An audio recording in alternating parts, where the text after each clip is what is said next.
Welcome, everyone, and thank you for joining us today for Dr. Marcy Braverman Goldstein's lecture on Bridging Cultures.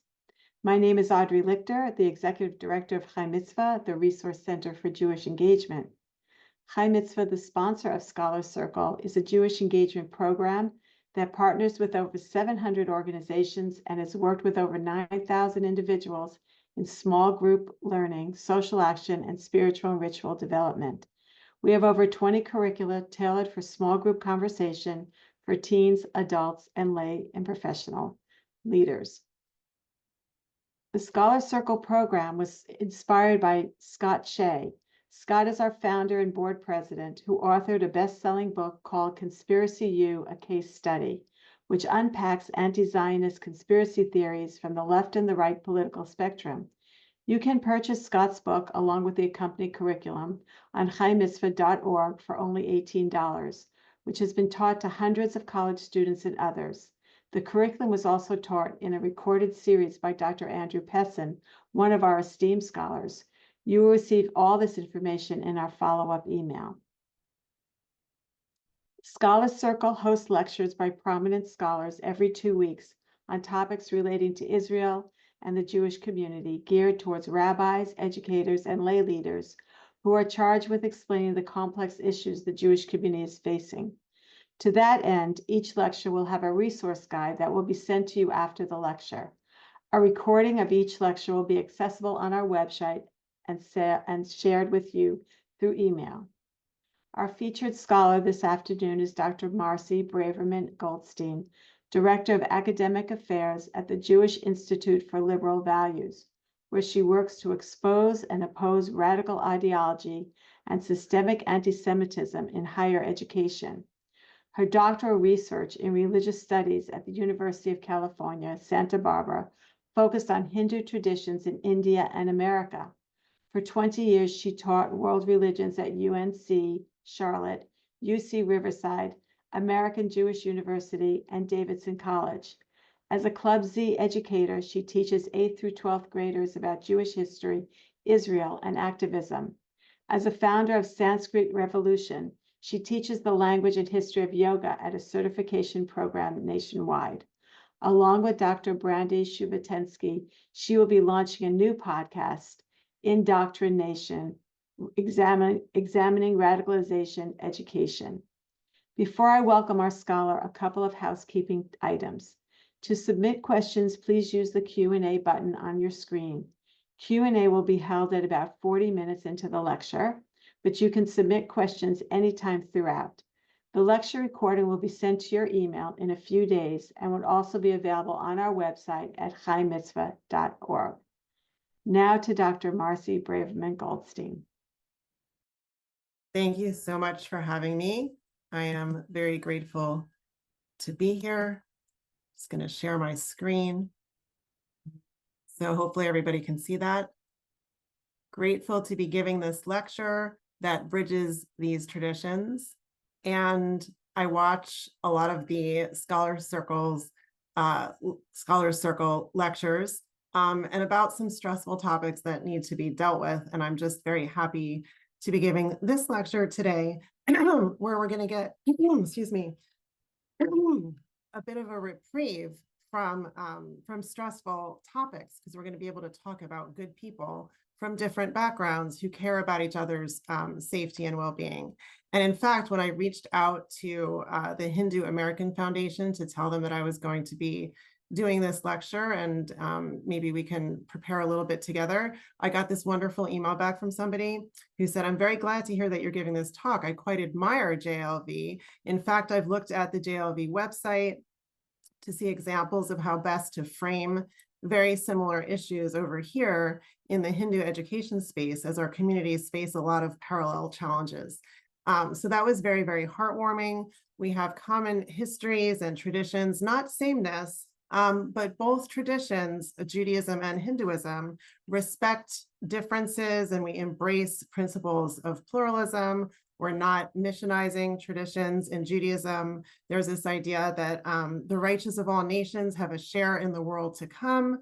And in Hinduism, a wonderful leader named Swami Vivekananda, a 19th century monk, came to Chicago and preached about tolerance and universal acceptance. He said, "We accept that all religions are true, all paths lead to God." So our traditions have this welcoming, pluralistic value that we have in common. And so we really make natural partners for collaborative advocacy to focus on civil rights and policy concerns. So with that in mind, I will forward to an outline that I prepared, and these are the various topics that I'm going to cover in about 40 minutes.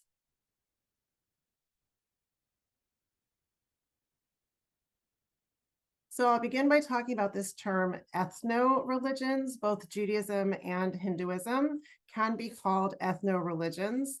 Possibly you've heard the framework monotheists and polytheists as a way to categorize different world religions.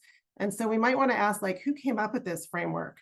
Certainly not the polytheists. It's like the monotheists who came up with this framework as a way to really demean other people. Nobody says, "Hi, I'm a polytheist." So this framework really doesn't work very well. I think we need a new framework, and we can use instead old versus new religions. That's another way to categorize the world's religions.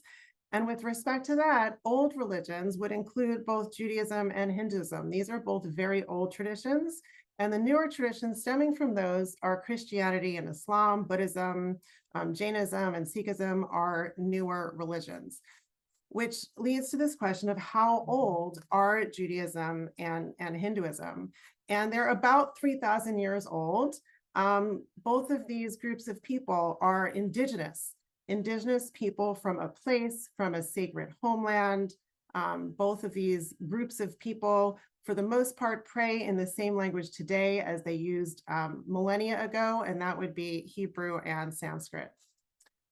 We'll take a giant step back in time and look at these maps for a few minutes. So even earlier than these maps on the left, God said to Abraham, "Lech lecha, go forth from your native land and from your father's house to a land that I will show you. I will give this land to your descendants." This was in the book of Genesis.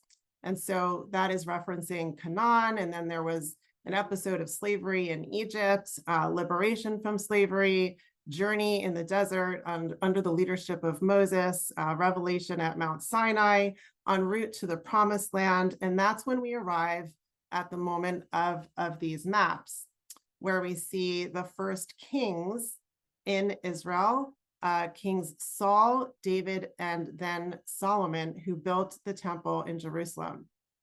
Those are the first two maps on the left. And then the map on the right is what was called Bharata. I know it says India. So a new map is going to be designed because Bharata is actually the name that was used for the land by the people during this period of time. And we want to zero in here in this map on the Indus Valley River, which you can see in the upper left-hand side. And that is on the border of modern day India and Pakistan, which obviously did not exist long time ago. This area was called, and still is called, the Indus Valley Civilization, or sometimes Harappan Civilization, after one of the areas there that you can see is called Harappa. And this civilization peaked at about 2000 BCE, which is referring to before the Common Era. And so these were the indigenous people living in this area. The Aryan people either migrated into India from the area of modern day Iran or were a native population. And this is actually some contested history that we can talk about another time. But either way, the roots of Hinduism were planted in the land around 4,000 years ago, maybe more.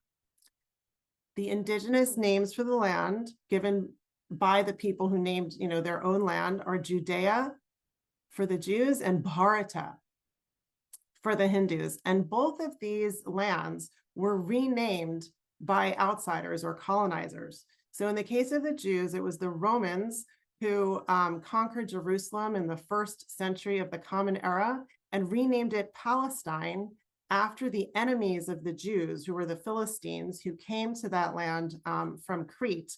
And they renamed it Palestine purposely to disconnect Jews from their land. In the case of the Hindus, we're looking at that river, indigenously named the Indus River, and new terms developed by outsiders, namely Hindus, because you can see the relationship between Hindu and Indus. By the Indus River lived what outsiders called the Hindus, and then that gave rise to the new name of the land, India, that obviously stuck. And this was by Persians and then Greeks and then Muslims, and Hinduism with that English suffix ism was developed by the British. So originally the word Hindu was a geographic designation and also religious to some degree by outsiders in order to distinguish us versus them.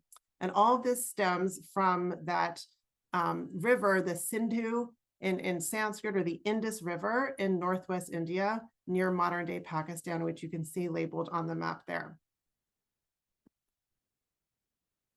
Recently, this new embassy was formed that I think is really interesting, and we should hopefully see more focus and recognition for Indigenous peoples throughout the world, stemming from this great organization. So let's talk a little bit more about indigeneity and diaspora.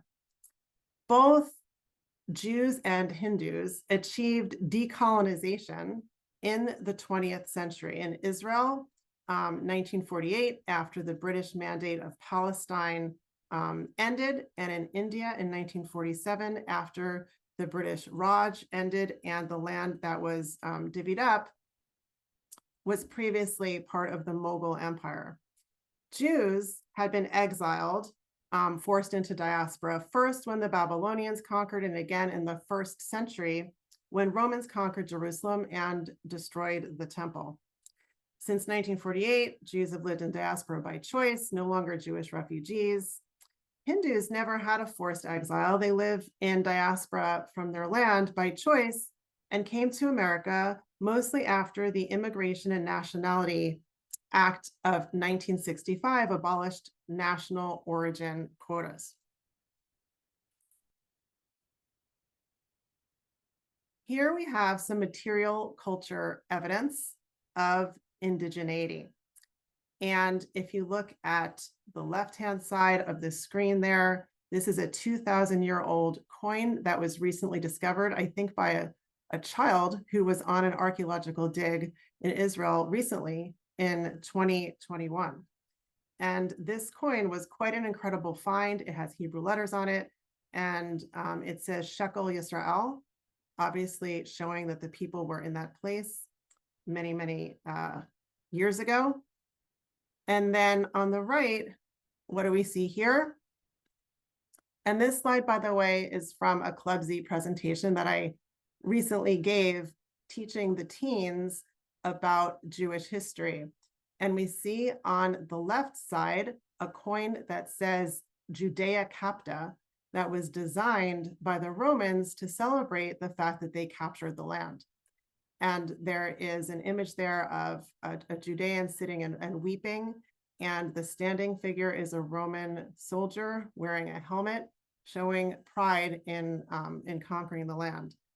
And very happily, millennia later, this new coin was designed actually in 1958 to commemorate the 10-year anniversary of the reestablishment of this modern state of Israel.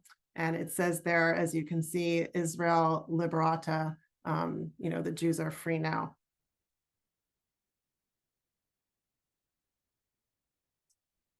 What is this?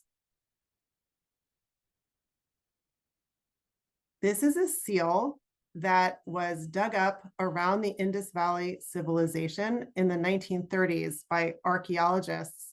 And most people think that this is a yogi, a person sitting and meditating with knees to the sides.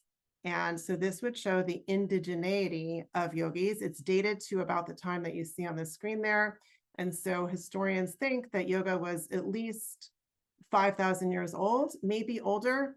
There might not be tangible proof. Yoga might be older than that, but certainly we have this coin that shows the rootedness of yoga in the land. And yoga, there's many kinds of yoga. Usually I say that yoga is plural. There's many yogas. Some expressions are a bit Hindu, some are Buddhist, some are neither. Yoga can kind of stand on its own as an expression of Indian practice. Here we have more modern expressions of people's attachment or connection to their land. On the left side, we see a prominent phrase, Am Yisrael Chai, and the word Am means people or nation. So it's the people or the nation of Israel live. And this is obviously the same name as the ancient kingdom and the name of the reestablished state. This phrase gained popularity, I think, in the 1960s to help Soviet Jewry. The next image there is of Bharat Mata.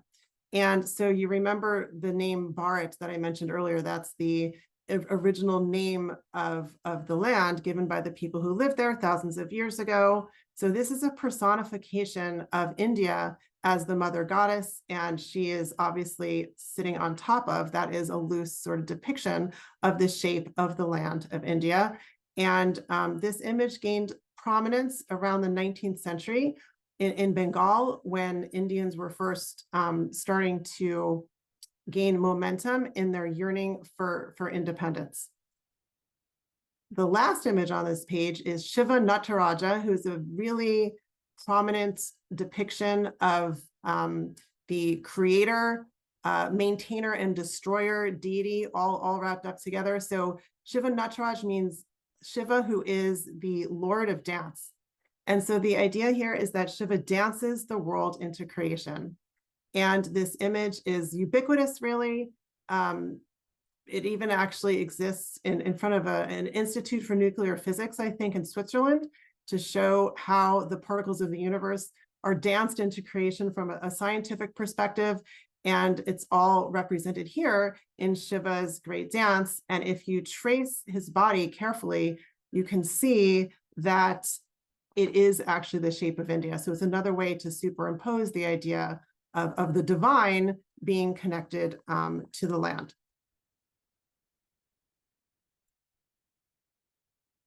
What are the implications of Indigenous history today?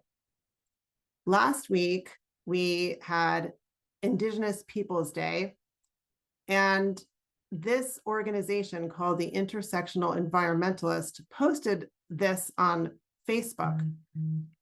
And they're very concerned about Indigenous people, but seemingly not all Indigenous people. I'll just give you a minute to read through what this post says.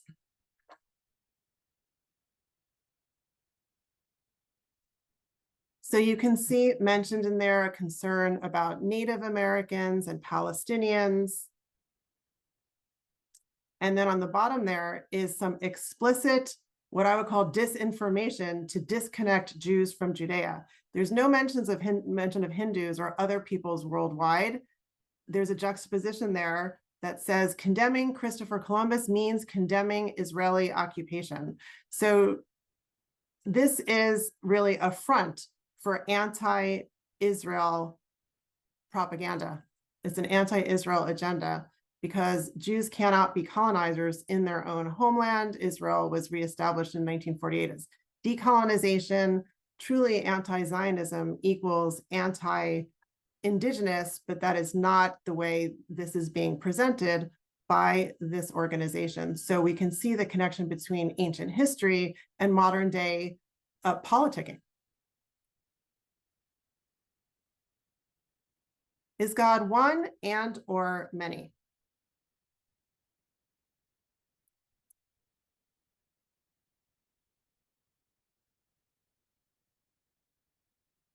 So this brings back that framework that I think doesn't work very well about the monotheists and the polytheists. This is the Shema, which is a main prayer In Judaism, it basically means, "Hear, O Israel, the Lord our God, the Lord is one." So there's a definite focus on the singularity of God in Judaism. In Hinduism, it's a little bit different. For Hindus, the one and the many are not opposites. The one manifests in a multiplicity of forms, which we can see in this great text called the Upanishad, which dates to about 2,500 years ago. And we have a conversation in this text between a student and his teacher. And he repeatedly asks, how many gods are there? And you can see all of the different answers culminating with the number one. So this would be a great text to analyze. Are all the answers correct? Is he contradicting himself? What is going on here? Is the main emphasis to say that God is one, because that's the last answer that's given? It definitely invites conversation. There's a great professor, her name is Diana Eck, and she talks about the one and the many in Hinduism. And I just want to read a quote from her in her book, Darshan.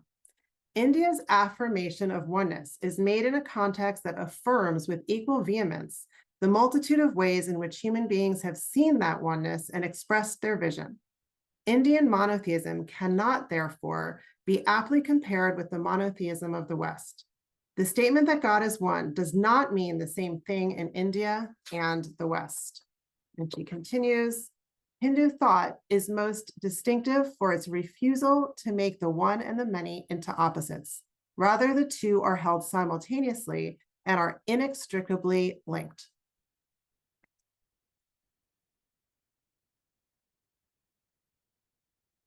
Moving forward to religious action or rituals, what we do and what we believe.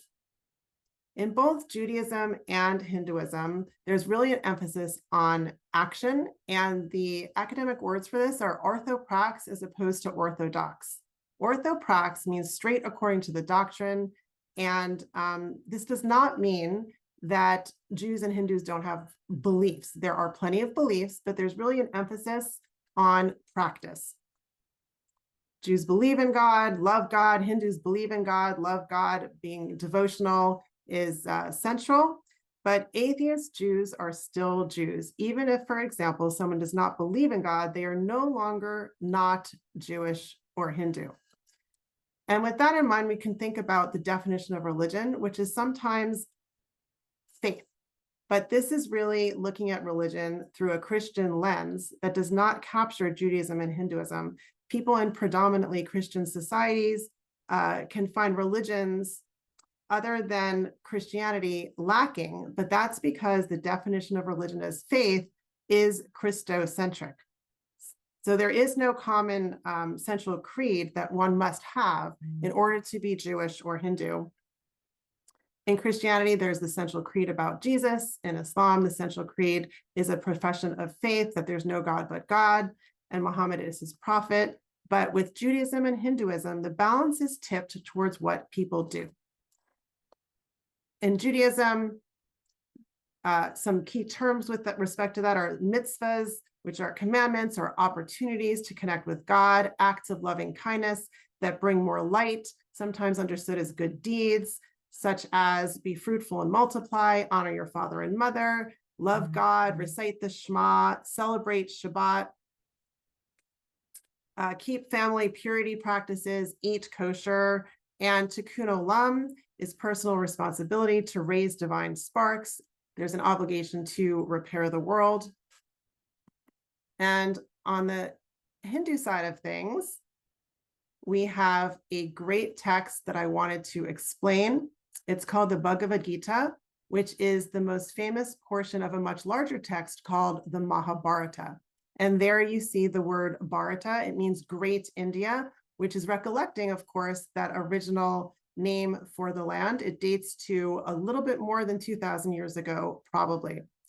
The word Bhagavad Gita means sung by God or song of God. And I'll just give you a minute to look at the image to figure out what it possibly means. So what is happening here? The first word of the text is Dharma. On the field of Dharma, which means law, order, duty, or social responsibility.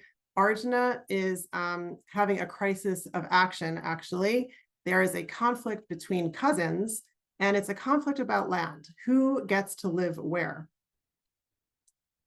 And Arjuna's side of the family had made 3 attempts to negotiate through peaceful dialogue. They said, can't we just live in 5 villages? And the answer from the evil cousins was no. Can't we live in 1 village? And the answer was no. Can't we live on just a pinprick of land? And the answer is no. So at that moment, Arjuna is faced with certain genocide. Like, what should he do? He doesn't want to kill his cousins or risk being killed. But what should he do in this crisis moment? The text is not condoning violence, but this conflict is deemed to be a just war because previously his side of the family had made 3 attempts to negotiate through peaceful dialogue. Also, Arjuna is a warrior by birth. It's his varna to engage in action and to fight when there's a just moment to do so. But he couldn't get up. He was having a panic attack. And the first verse, the first chapter of the text talks about him dropping his bow. He's sweating, his mouth is dry, and he's actually collapsing. And eventually Krishna, who is an incarnation of God, reveals himself, and that's the image on the right, and to say, you need to get up and act. It's your dharma to act. And chaos, adharma, is going to reign if you don't act and do the right thing, which is for you to act. And the text teaches people to act without the fruits or results of their actions in mind. Do the right thing because it's the right thing to do. It's better to do your own dharma poorly than another person's dharma well. Arjuna didn't get up for a while, so eventually Krishna reveals himself in his universal form, which is the Vishvarupa, and you have an art historical depiction here of the one and the many, and at the bottom of that image you see Krishna and Arjuna in the chariot, still on that very same battlefield. Of course, I think probably non-Hindus who look at these images are not going to understand how to read the images, but with study and understanding, we can discern the teachings that that this great epic offers to humanity, I think. Speaking of not understanding, we'll shift forward now to anti-Semitism and Hindu phobia. I've seen all these different words to describe hate or discrimination, and I thought maybe we could talk about which terms might be most useful. These are 2 communities living in diaspora. They're minority communities, and it's very easy to have misunderstandings. Do outsiders even recognize incidents of discrimination? A lot of times, no. So Jews have developed the IHRA definition of anti-Semitism to help people identify what is anti-Semitism. I'll just pause for a minute to give you a moment to look at this long definition that includes some examples at the bottom.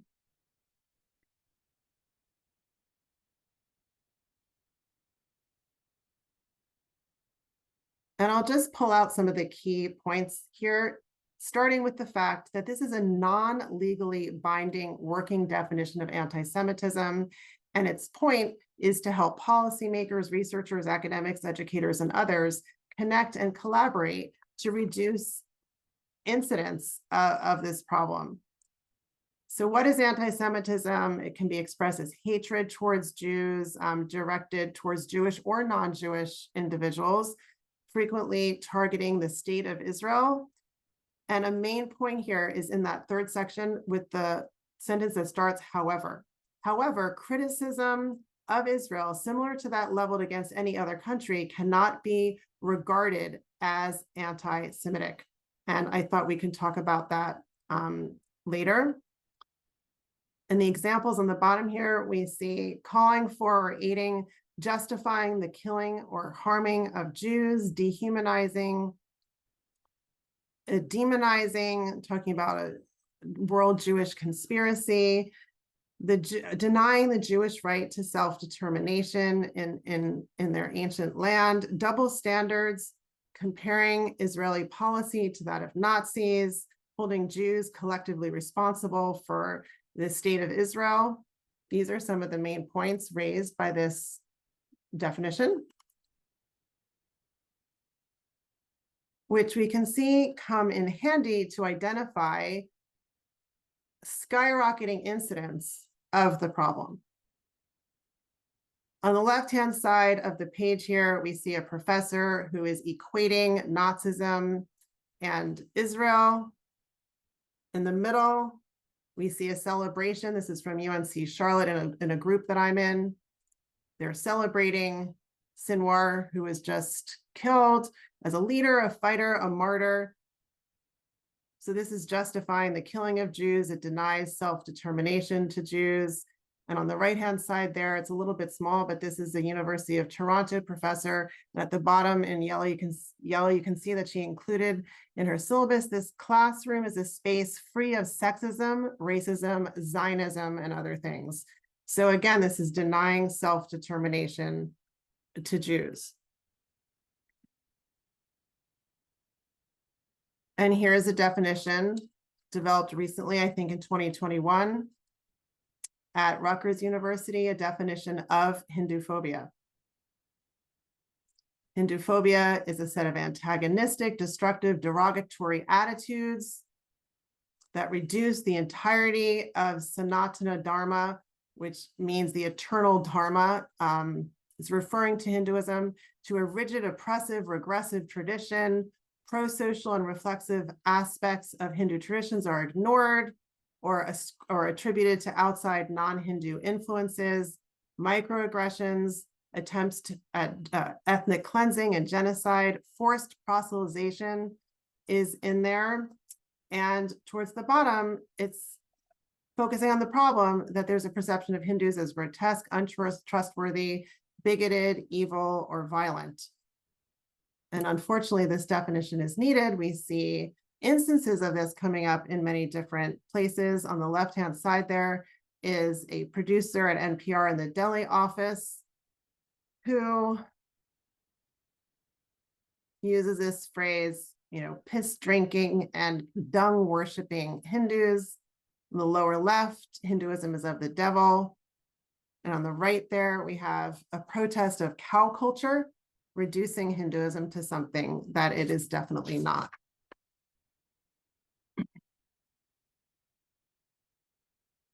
And the last category looks at what's going on in schools. School, textbook, and curriculum challenges in K-12 education and academia in the US and Canada are numerous.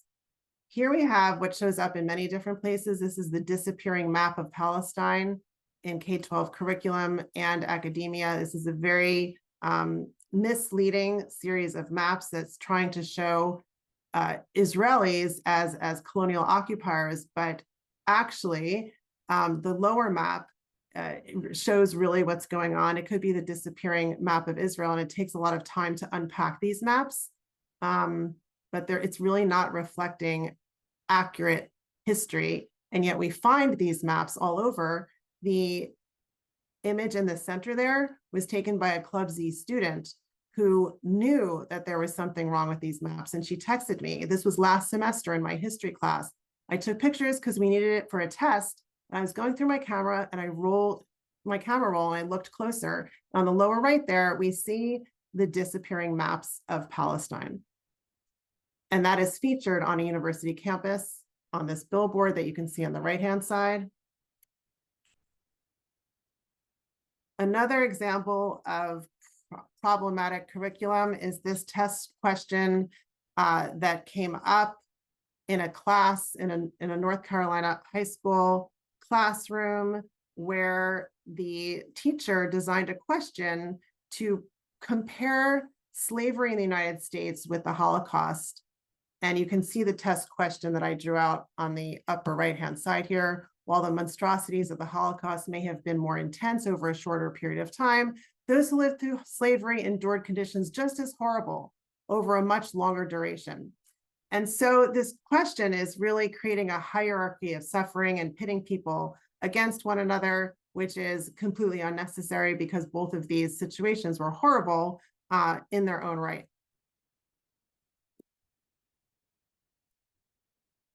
On the Hinduism side of things, we see this curriculum that teaches, or it's reducing Hinduism to the caste system by featuring the caste system as if that is equal to Hinduism and is a main feature of Hinduism. And if you look at the exercise that these students are supposed to engage in, it says, dramatically divide the students into different castes. Have the Brahmins sit in the front of the classroom and have the untouchables in the back of the room.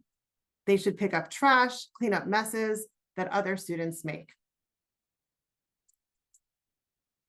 which is reinforcing a hierarchical social stratification system that is the antithesis of what is being taught as important to dismantle in society at large. So this is not casting Hindus in a fair light at all, and it's reducing the religion to this social system that is not equivalent to Hinduism and also is not distinctive or unique to Hinduism. What is not included in that exercise is more information, such as that caste shows up in many different religions in India, which we see on the left-hand side of the page there. And then on the right-hand side, I included a few old photos of me with my Sanskrit teacher in India in 1996. So this is Dr. B.N. Pundit, who taught me Sanskrit for about 3/4 of a year. And I definitely do not fit the mold of who historically was taught or who knew Sanskrit, being a non-Indian and also female. This was not the mold of who was taught Sanskrit historically, and yet he obviously welcomed me, and he was like a grandfather figure, and I enjoyed learning from him so much. And so this just shows the malleability and the flexibility and the pluralistic tendencies within the tradition that I think was definitely not featured in that school curriculum.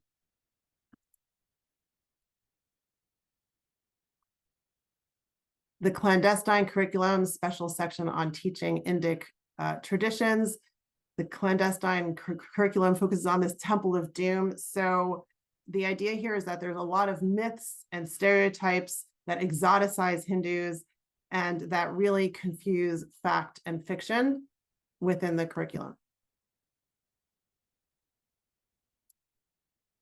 And just about to wrap up here, I'm just sort of zooming out to show that the people who want more 10/7s also want more 9/11s. The hate directed towards Jews and Israel nowadays is not singularly focused on Jews. These same people are anti-American revolutionary activists who also want to destroy America. At UNC Chapel Hill, we see that they removed the flag and raised the Palestinian flag on campus, which they bragged about in their Instagram post there. And we can see the map on the right there where somebody wrote death to the US. Which leads me to the end. I think we may be running out of time a little bit, but I just wanted to say that the swastika is an ancient Sanskrit word that has beautiful meaning of prosperity and auspiciousness, and it's been polluted and reduced to this Nazi symbol. 2 films that JLV is promoting that people can watch at viewings around the country to teach people, to make them more aware of indoctrination in the school system. And then what are you doing and what will you do? There's plenty of ways to become involved so that people from different communities can help each other. And these are just some examples. And a list of resources with websites and examples of collaborative partnerships to help us lift each other up. You outlined quite a number of areas where there's similarities between the Jewish tradition and the Hindu tradition. Um, you mentioned both are diaspora communities. Could you explain that a little bit more? What makes the Hindu tradition, Hindus diaspora? Sure. So it's people from a land. Not every group of people are from a land. But Jews and Hindus are people who originated in a land.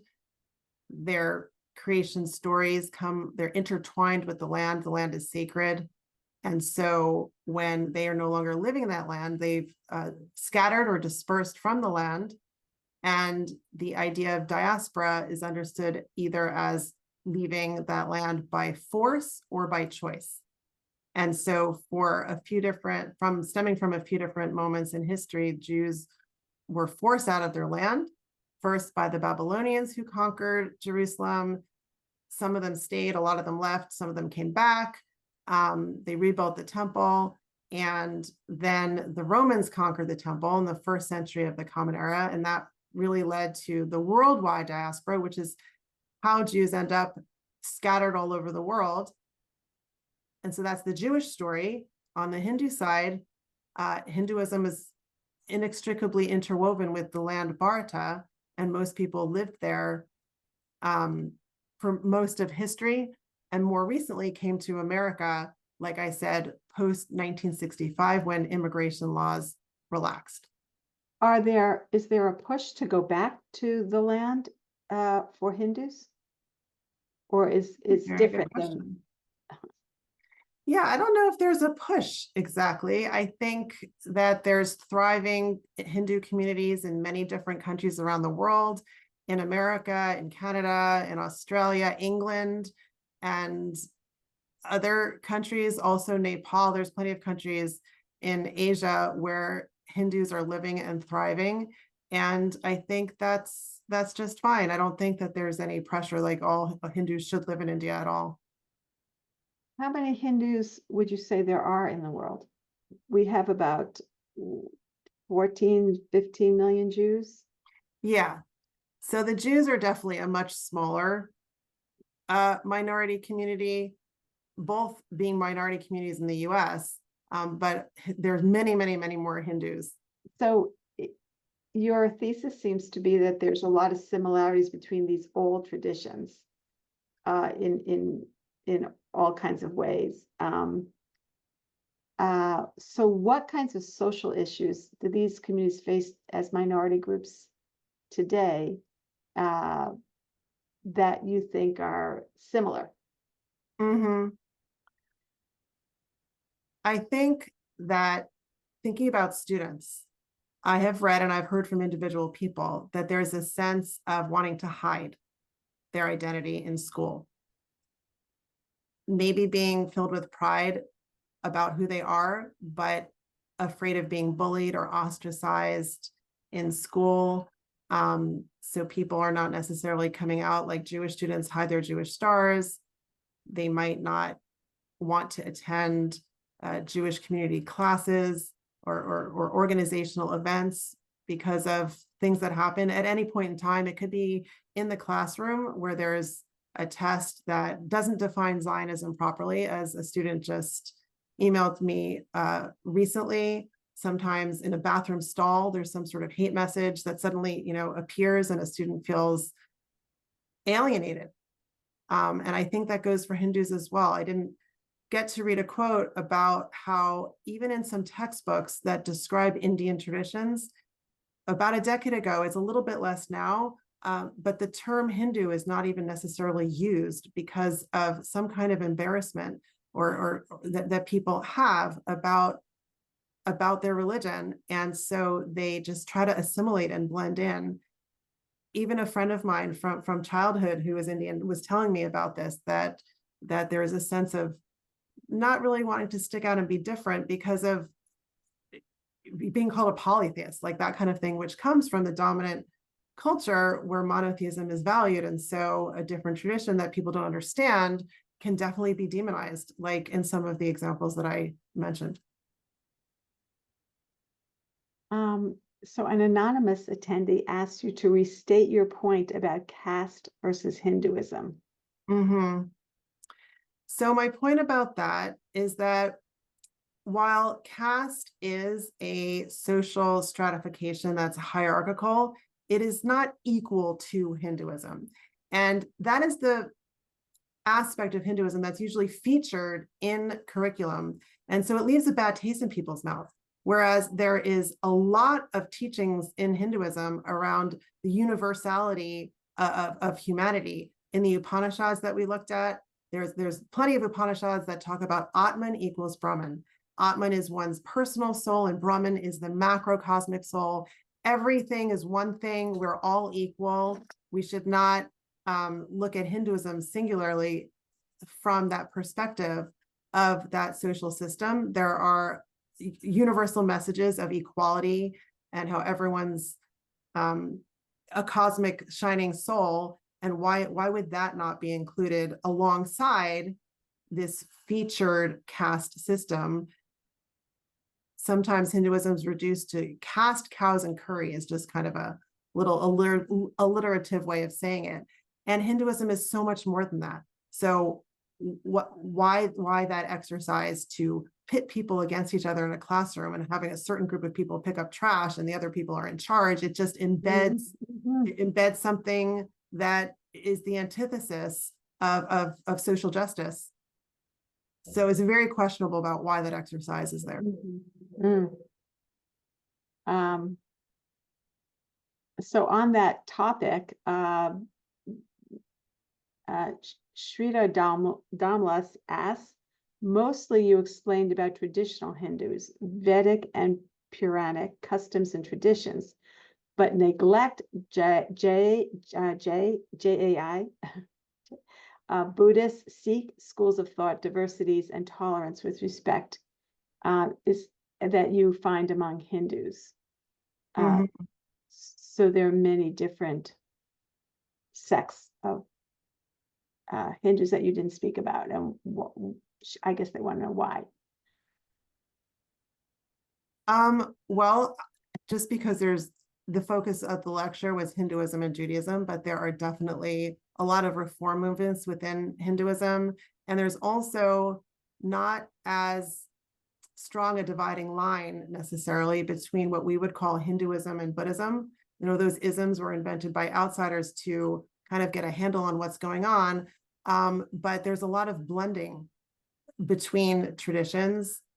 This is messier on the ground than the isms that we come up with to compartmentalize groups. So there's a follow-up comment there from Judy Goldberg. She says, because both are ethno-religions, does that mean that there is a similarity in Hinduism to the matter of many Jews who say, I'm Jewish, but not observant or religious? Yes. Yeah, I think that could definitely be comparable. Yes. And it's the case for Hindus too, going back in time and today, that you could have a devotional life or a religious life or not. That doesn't strip you of your Hindu-ness, I guess. Right.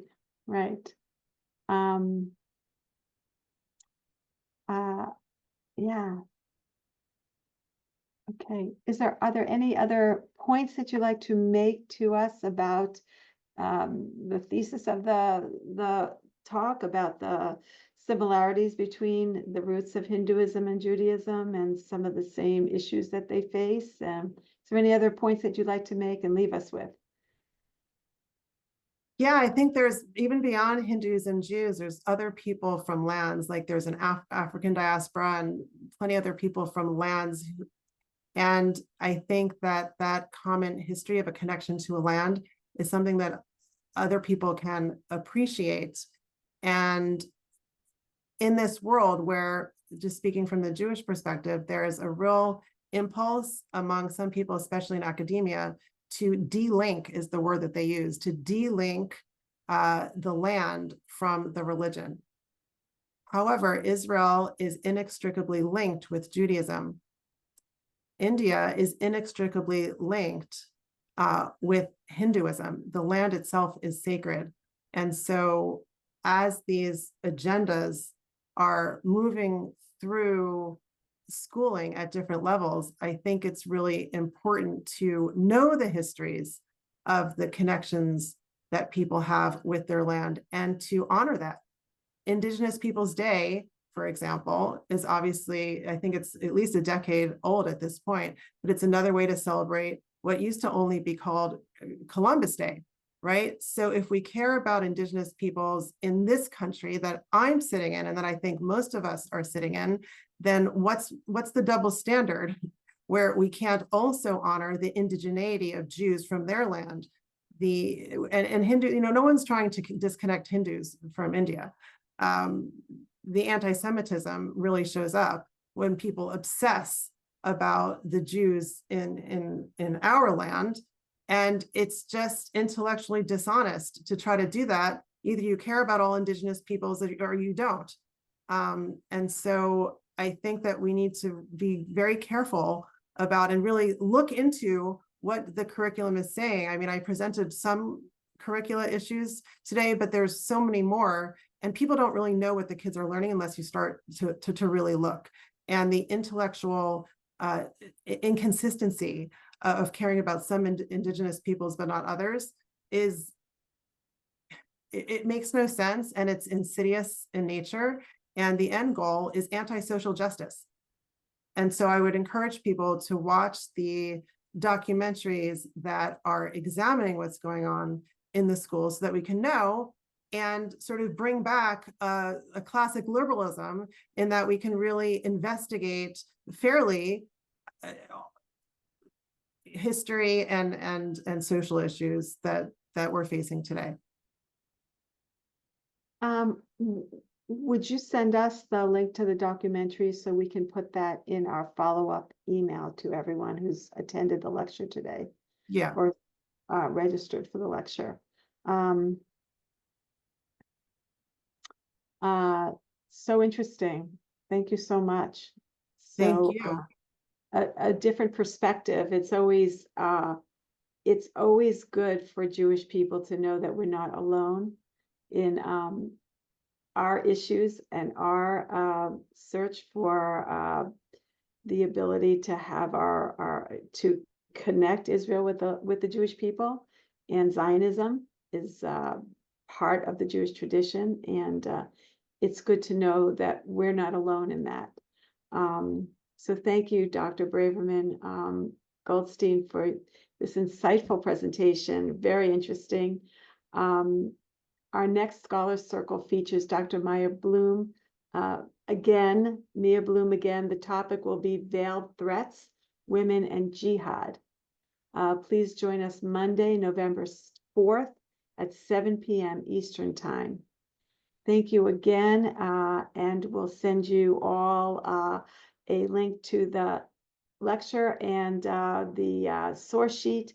And thank you again, and we hope to see you again. And the Jewish Institute for Liberal Values, where you are on staff, is such an important organization, and we encourage everybody to go on your website and see the important work that you're doing. So thank you. Okay, good afternoon, everyone. See you next time.